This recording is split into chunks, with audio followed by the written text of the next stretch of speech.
Hi Sagittarius, I'm Anisha. You can write to me at tarotbyanisha@gmail.com. You can also visit my website www.tarotbyanisha.com, and this is your monthly forecast for November 2014.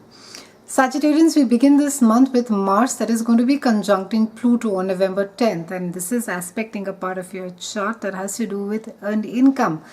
This is whenever Pluto transits this particular house, especially during the beginning, you can experience a period where you start worrying a lot about money, about your job security, about the income that is earned, and also there could be some amount of frustration.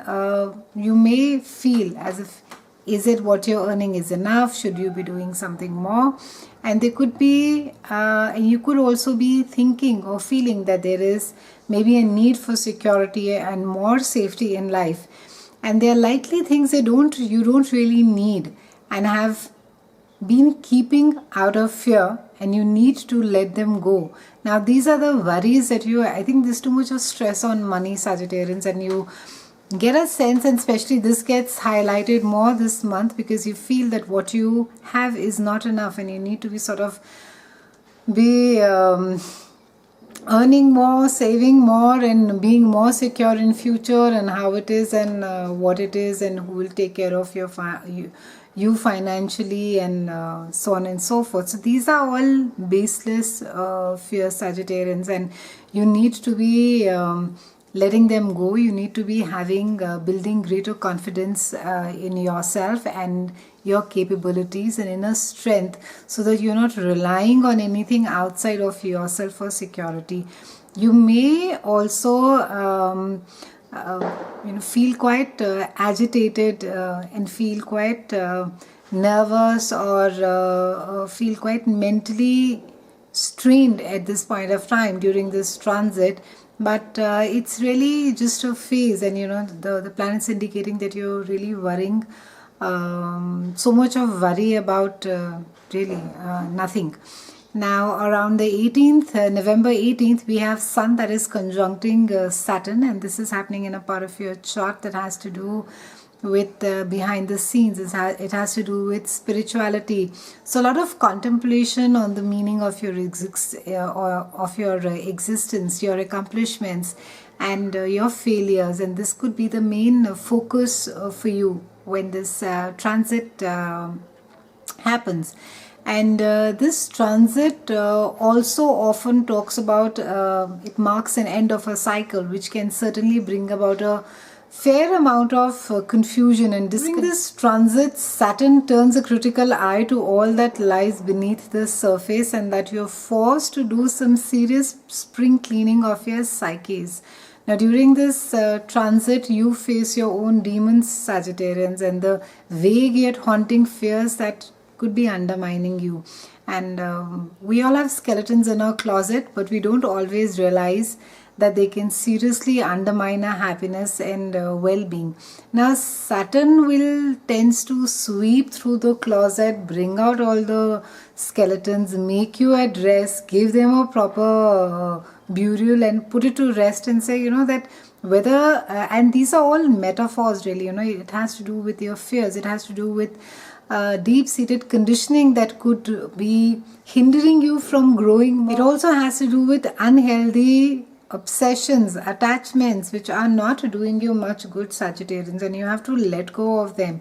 And it's a time to be examining and discarding irrational fears, and which are some way hindering your personal growth, and they're not letting you sort of develop and be the person whom you really can. It's however, this particular house is also in a way dumping ground for things that we have left undone, and this is a time really where you need to be sorting through the junk and seeing things that you only need to be, which are only precious and important to you. And this has to do with your feelings, your memories, your rejections, and the hurt, and whatever the conditioning may be. You need to be letting go of stuff which is not serving you any purpose, Sagittarians. Now, this process can be rather lengthy and it can feel quite slow, but it's just a monthly transit.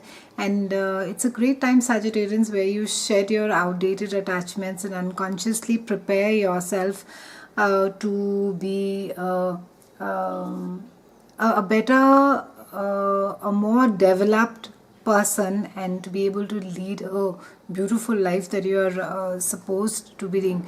You could also not feel too social at this point of time, Sagittarians. You may just want to sort of detach yourself and isolate yourself and do your own thing. And health issues, generally of a psychosomatic nature, they may come to fore around this time, and you could get attracted to alternative ways of living, to self-study fields like psychoanalysis and so on and so forth. Now, Venus is trining Uranus on November 26th, and this is aspecting a part of your chart that has to do with love, creativity, and children. And Uranus, bringing about its unpredictability and chaos, is going to be shaking up this house a bit. And during this cycle, you tend towards unconventional ways of expressing yourself, and your creativity and your hobbies can be out of ordinary. So can your relationships with children and lovers, depending on how this cycle is affecting you. Sudden developments or surprises in your romantic life are par for the course with Uranus being there. And this is a time where you free yourself of personal inhibitions that may have been a part of your life in the past.